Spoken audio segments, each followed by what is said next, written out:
मैं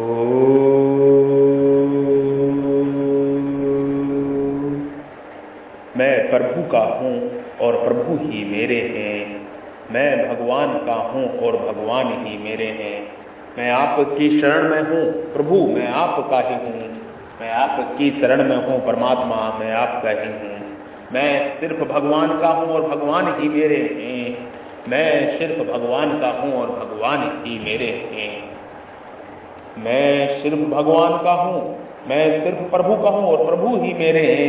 मैं आपकी शरण में हूँ, सत्य चित आनंदमय चिन्मय सच्चिदानंद प्रभु।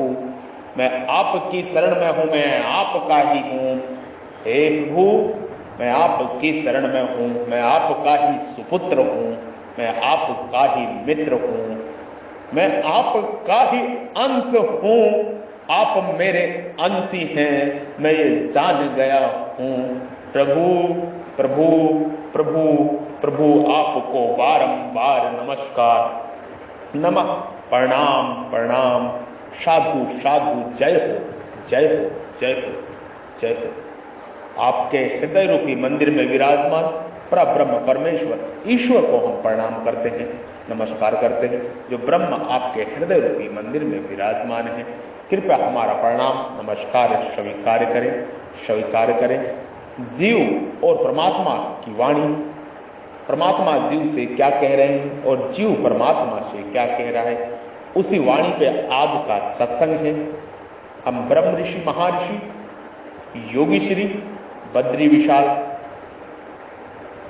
बाबा जी आपको ब्रह्म ज्ञान का उपदेश दे रहे हैं, सत्संग समागम कर रहे हैं, आपके मोक्ष मुक्ति के लिए, आपके कल्याण के लिए, समस्त विश्व राष्ट्र के कल्याण के लिए। गाय गंगा ज्ञात्री जल जंगल और जमीन, प्रकृति जीव परमात्मा, इनकी रक्षा सुरक्षा और सेवा के लिए आप इसको ध्यान से सुने, बार बार सुने और मोक्ष मुक्ति की ओर आगे बढ़े, आगे बढ़े और आगे बढ़े। अहिंसम सत्यम क्रोधस्य त्यागः शांतिरेपेशूनम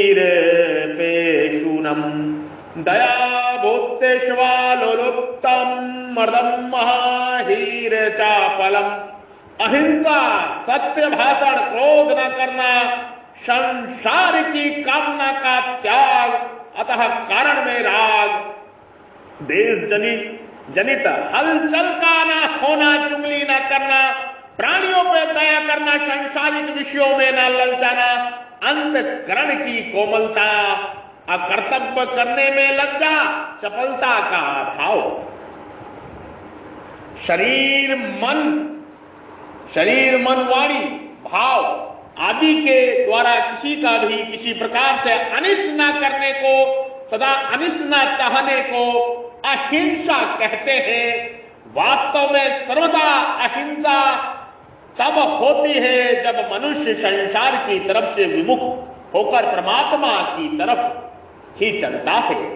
उसके द्वारा अहिंसा का पालन स्वतः होता है, परंतु जो राग पूर्वक भोग बुद्धि से भोगों का सेवन करता है वह कभी सर्वथा अहिंसक नहीं हो सकता, वह अपना पतन तो करता ही है।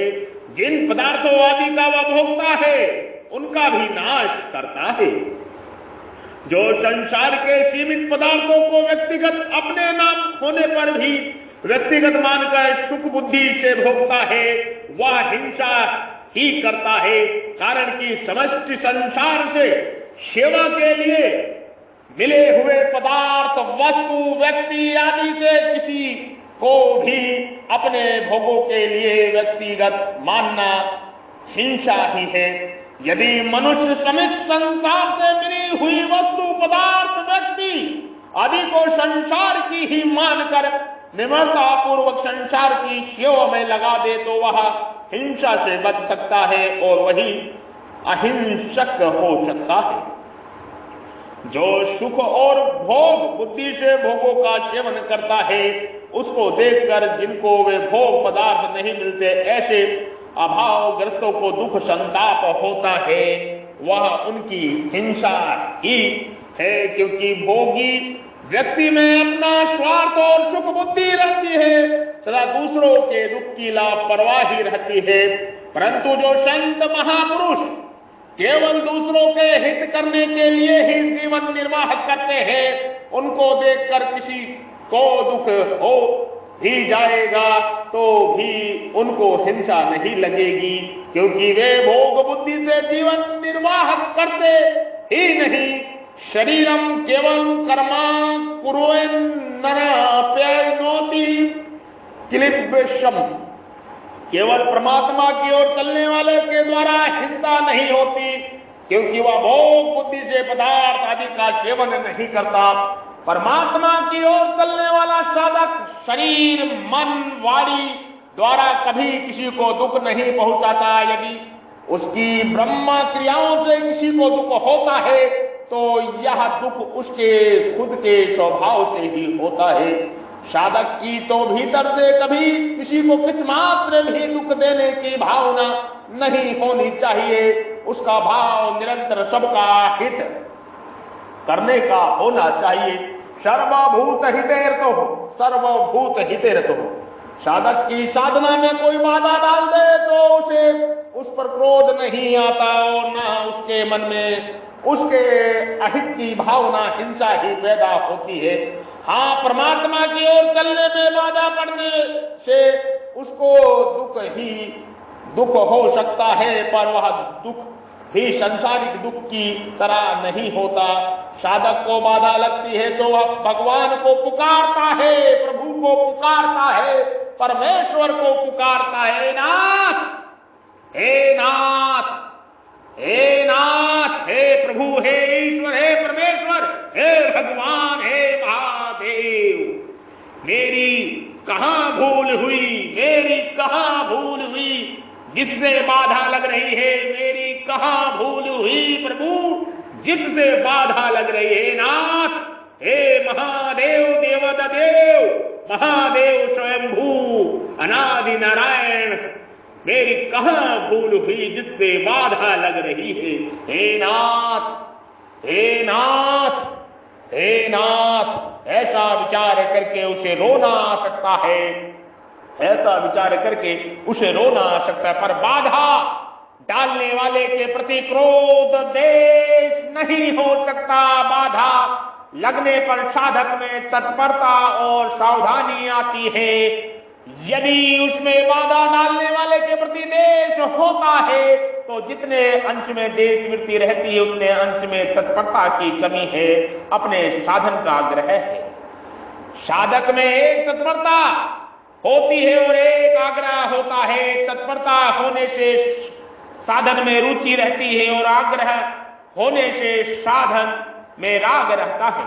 रुचि होने से अपने साधन में कहां कहां कमी है उसका ज्ञान होता है और उसे दूर करने की शक्ति आती है तथा उसे दूर करने की चेष्टा भी होती है।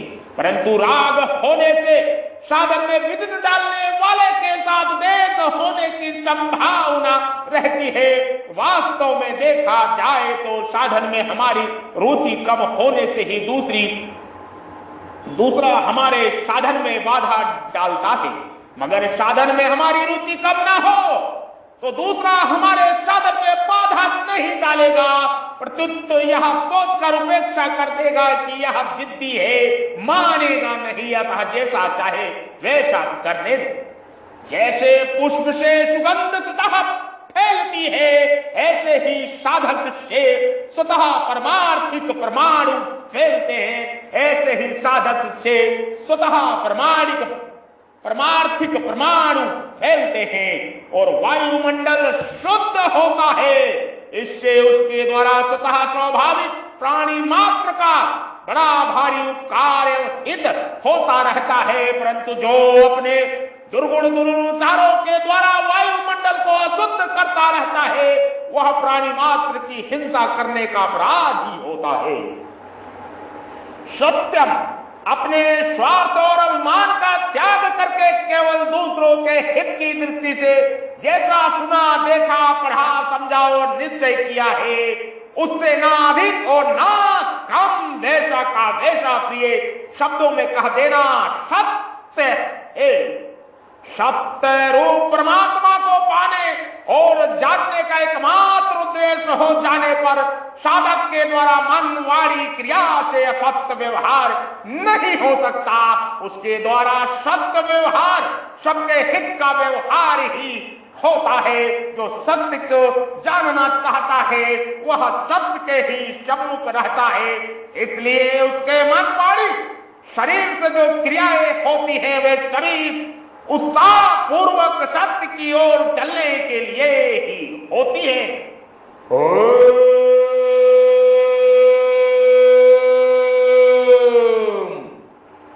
अक्रोध दूसरों का अनिष्ट करने के लिए, अतः करण में जो जलात्मक वृत्ति पैदा होती है वह क्रोध है। पर जब तक अंतकरण में दूसरों का अनिष्ट करने की भावना पैदा नहीं होती तब तक क्षोभ है, क्रोध नहीं। परमात्मा प्राप्ति के उद्देश्य से साधन करने वाला मनुष्य अपना अपकार करने वाले का भी अनिष्ट नहीं करता चाहता। वह इस बात को समझता है कि अनिष्ट करने वाला व्यक्ति वास्तव में हमारा अनिष्ट कभी कर ही नहीं सकता। यह तो हमें दुख देने के लिए आया है, यह हमने पहले कोई गलती की है, उसी का फल है। अतः यह हमें शुद्ध कर रहा है, निर्मल कर रहा है। जैसे डॉक्टर किसी रुगर अंग को काटता है तो उस पर रोगी क्रोध नहीं करता, प्रत्युत उसे अच्छा मानता है, ठीक मानता है। उसके रुगड़ अंग को काटना तो उसे ठीक करने के लिए ही है। ऐसे ही साधक को कोई अहित की भावना से किसी तरह का दुख देता है तो उससे यह भाव पैदा होता है कि वह मेरे को शुद्ध निर्मल बनाने में निमित्त बन रहा है। अतः उस पर क्रोध कैसे, वह तो मेरा उपकार कर रहा है और भविष्य के लिए सावधान कर रहा है कि जो गलती पहले की है आगे वैसी गलती ना करूं। जो लोग साधक का हित करने वाले हैं, उसकी सेवा करने वाले हैं, वे तो साधक को सुख पहुंचाकर उसके पुण्य का नाश करते हैं।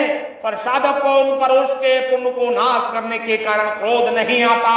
उन पर साधक को यह विचार आता है कि वे जो मेरी सेवा करते हैं, मेरे अनुकूल आचरण करते हैं, यह तो उनका सज्जनता है, उनकी श्रेष्ठ भाव है। परंतु पुण्यों का नाश तो तब होता है जब मैं उनकी सेवा से सुख भोगता हूं।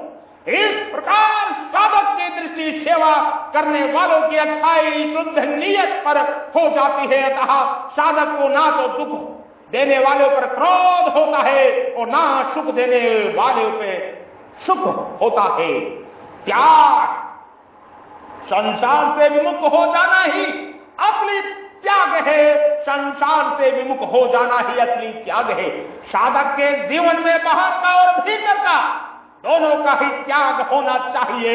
जैसे बाहर से पाप, अनन्य, अत्याचार, दुराचार आदि का और बाहरी सुख, आराम आदि का त्याग भी करना चाहिए और भीतर से संसारिक नाशवान वस्तुओं को कामना का त्याग भी करना चाहिए। इससे भी बाहर के त्याग की अपेक्षा भीतर की कामना का त्याग श्रेष्ठ है।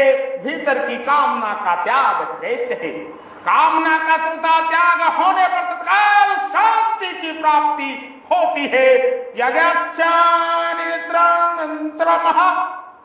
साधक के लिए उत्पन्न और नष्ट होने वाले वस्तुओं की कामना ही वास्तव में सबसे ज्यादा बाधक होती है।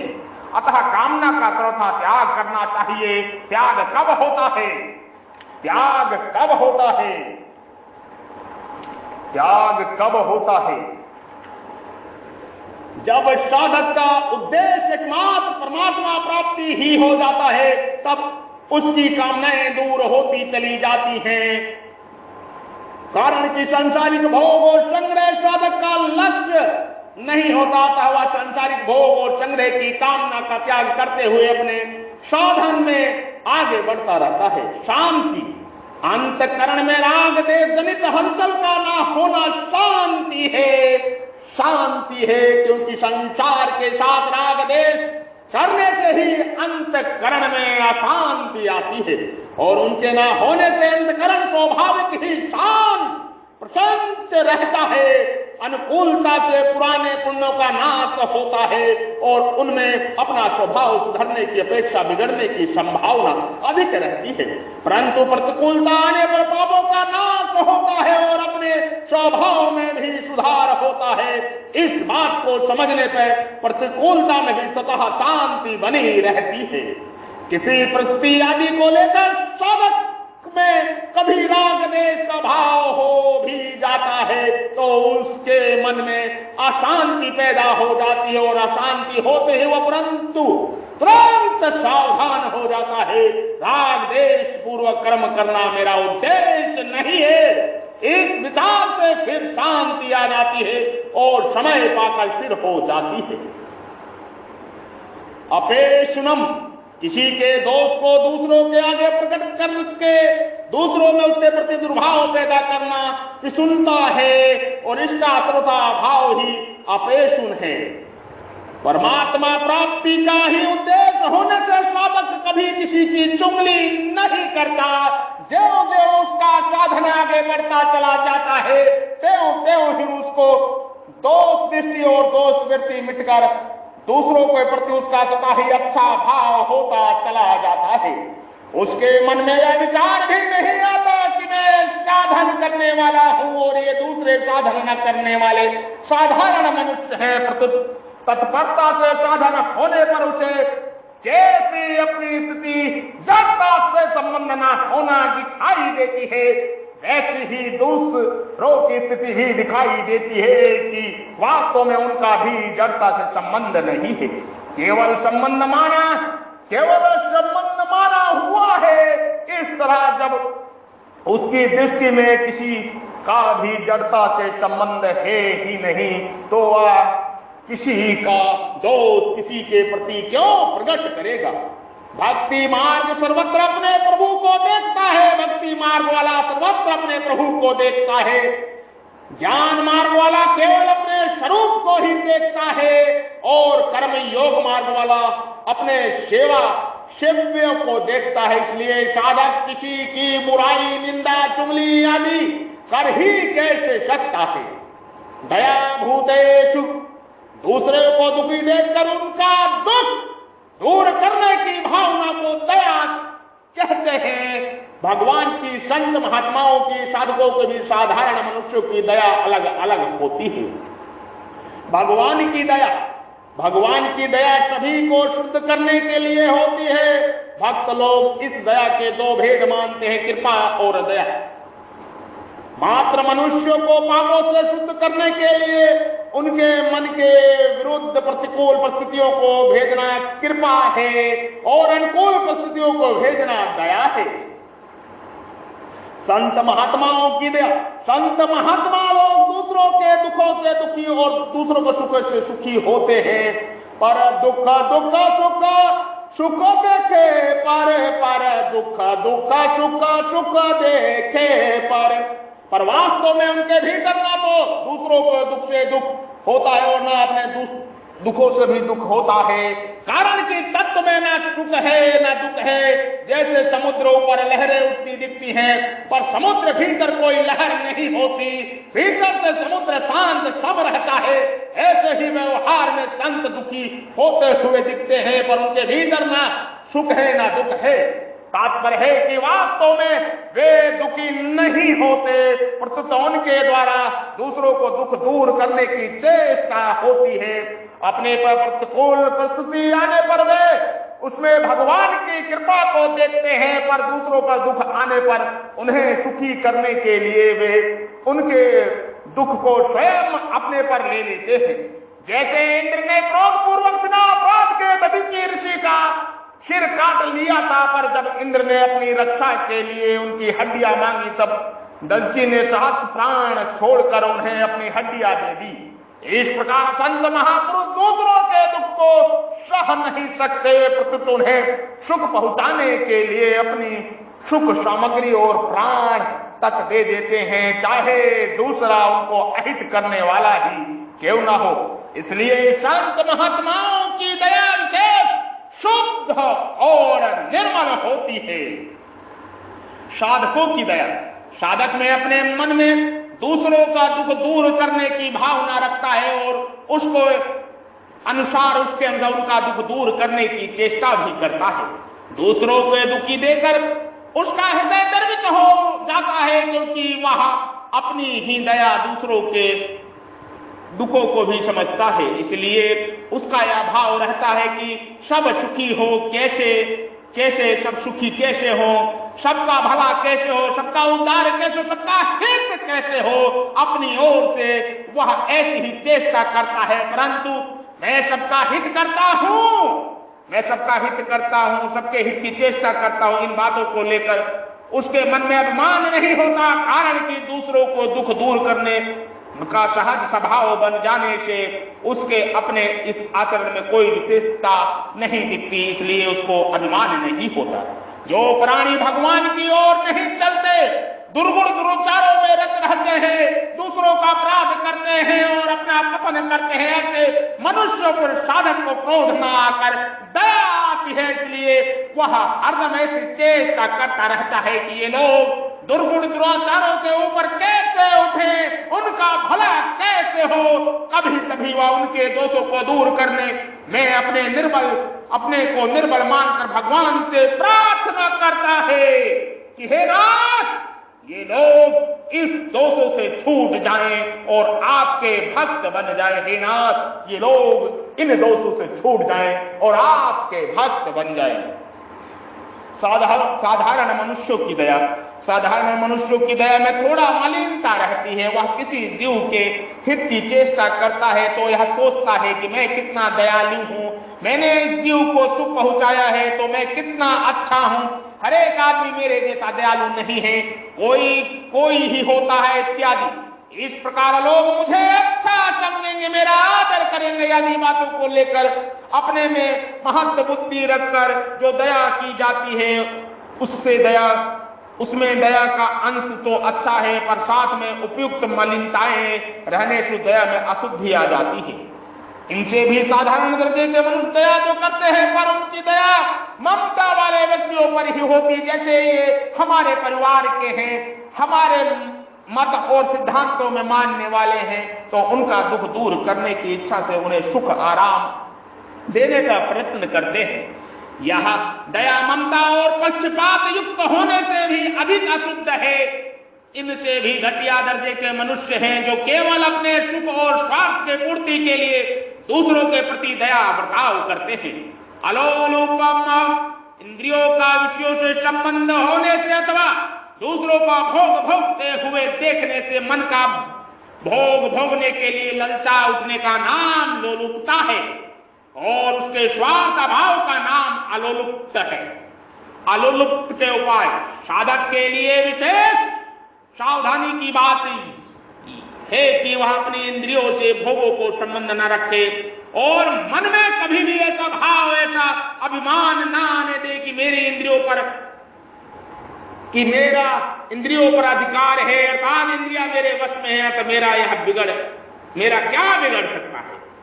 मैं हृदय से परमात्मा प्राप्ति चाहता हूं, मैं हृदय से परमात्मा प्राप्ति चाहता हूं। अगर कभी हृदय में विषय लोलुपता हो गई तो मेरा पतन हो जाएगा और मैं परमात्मा से विमुख हो जाऊंगा। इस प्रकार साधक खूब सावधान रहे और कहीं अचानक विचलित होने पर अवसर आ जाए तो हे नाथ बचाओ, हे नाथ बचाओ, हे प्रभु बचाओ, हे महादेव बचाओ, हे नाथ बचाओ, हे प्रभु बचाओ, ऐसे सच्चे हृदय से भगवान को पुकारे, ऐसे सच्चे हृदय से भगवान को पुकारे। हे नाथ, हे प्रभु, हे महादेव बचाओ, हे महादेव देव बचाओ, हे नाथ मैं आपकी शरण में हूं प्रभु। स्त्री पुरुष की तथा जंतुओं की काम विषय चेष्टा ना देखे, यदि दिख जाए तो ऐसा विचार करे कि यह तो बिल्कुल 84 लाख योनियों में रास्ता है।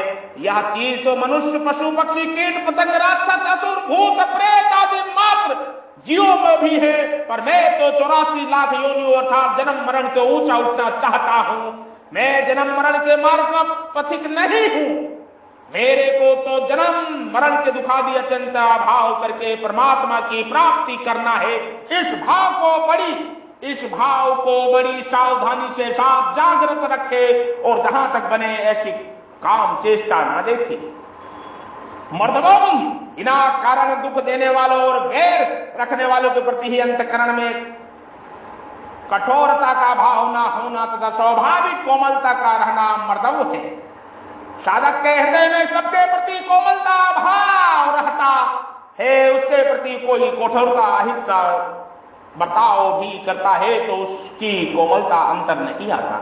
यदि साधक कभी किसी बात को लेकर किसी को कठोर जवाब भी दे दे तो वह कठोर जवाब भी उसके हित की दृष्टि से ही देता है, पर पीछे उसके मन में यह विचार आता है कि मैंने उसके प्रति कठोरता का व्यवहार क्यों किया, मैं प्रेम से अन्य किसी उपाय से भी समझा सकता था।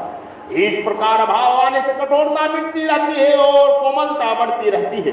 यद्यपि साधक के भावों में और वाणी में कोमलता रहती है तथा उनकी भिन्न भिन्न प्रकृति होने से सबकी वाणी एक समान कोमलता नहीं होती, परंतु हृदय में साधक को का सबके प्रति कोमल भाव रहता है। ऐसे ही कर्म योग, ज्ञान योग, भक्ति योग आदि का साधन करने वाले स्वभाव में भिन्नता होने के कारण बर्ताव उनके प्रति भिन्न भिन्न होते, अतः उनके आचरण में एक जैसी कोमलता नहीं दिखती, पर भीतर से बड़ी भारी कोमलता रहती है।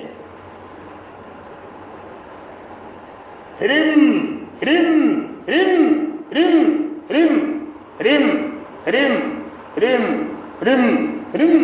शास्त्र और लोक मर्यादा के विरुद्ध काम करने जो एक संकोच होता उसका नाम ह्रीम हिम लज्जा है। साधक को साधन विरुद्ध क्रिया करने में हिम लज्जा आती है। वह लज्जा केवल लोगों के देखने से ही नहीं आती, परंतु तो उसके मन में अपने आप ही विचार आता है कि राम राम राम राम मैं ऐसी क्रिया कैसे कर सकता हूं, क्योंकि मैं तो परमात्मा की तरफ चलने वाला साधक हूं। लोग भी मुझे परमात्मा की तरफ चलने वाला समझते हैं, अतः ऐसी साधन विरुद्ध क्रियाएं मैं एकांत में तो लोगों के सामने कैसे कर सकता हूं।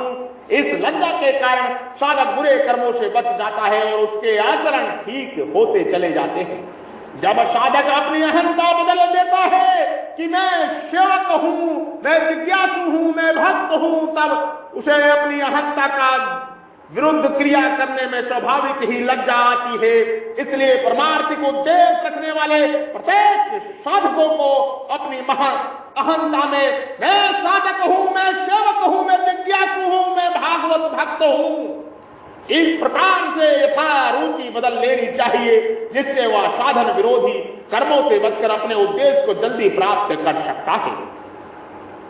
अचापालम कोई भी कार्य करने में चपलता का अर्थ उतावलापन न होना।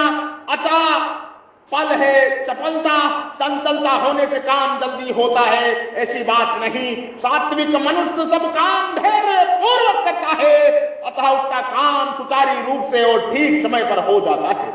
जब कार्य ठीक हो जाता है तब उसके अंतःकरण में हलचल चिंता नहीं होती। चपलता न होने से कार्य में दीर्घ सूत्रता का दोष भी नहीं आता। प्रत्युत्कार में तत्परता आती है, जिससे सब काम सुचारू रूप से होते हैं। अपने कर्तव्य कर्मों को करने के अतिरिक्त अन्य कोई इच्छा न होने से उसका चित्त विक्षिप्त और चंचल नहीं होता, नहीं होता, नहीं होता।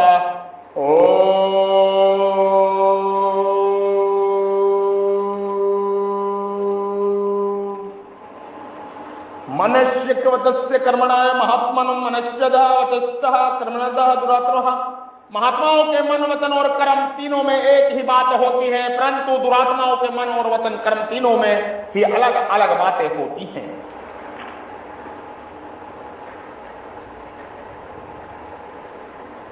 सच महात्माओं के लिए परहित के लिए सब कुछ भी अदे नहीं है। कर्ण ने अपनी त्वचा से अपनी हड्डियों और जिमतु वाहन में अपना जीवन शरीर दे दिया। महात्मा ऐसे होते हैं। शरीर की प्रधानता को लेकर अजव और अंतकरण की प्रधानता को लेकर मार्दव कहा जाता है। यही इन दोनों में अंतर है।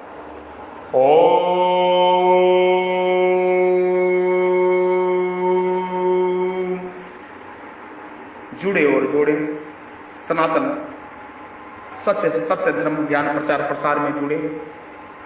संपर्क करें 9811179477 9811179477।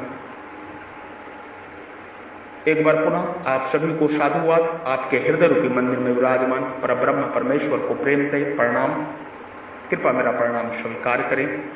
ओम